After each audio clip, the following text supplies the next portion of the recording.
আজি মই তোমাক জুবিন গাৰ্গৰ বিষয়ে সুধিম। জুবিন গাৰ্গৰ প্ৰথম এলবামটোৰ নাম কি আছিল?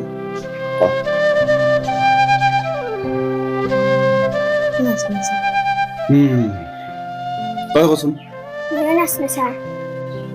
নাজনিলে কেনেকে হ'ব, জানিব লাগিব। জুবিন গাৰ্গৰ প্ৰথম এলবামটো হ'ল অনামিকা, যিটো ৰিলিজ হৈছিল 1992।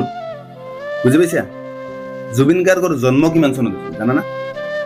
1972 চনত তাৰিখটো? 18 November. Yes, baby, cool down. You are right. 18 November. আৰু জন্ম হৈছিল মেঘালয়ৰ তুৰাত। বুজি পাইছা?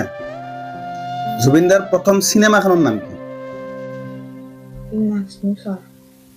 প্ৰথম ফিল্মখন হ'ল তুমি মোৰ মাথো মোৰ, যিখন ৰিলিজ হৈছিল 2000 চনত।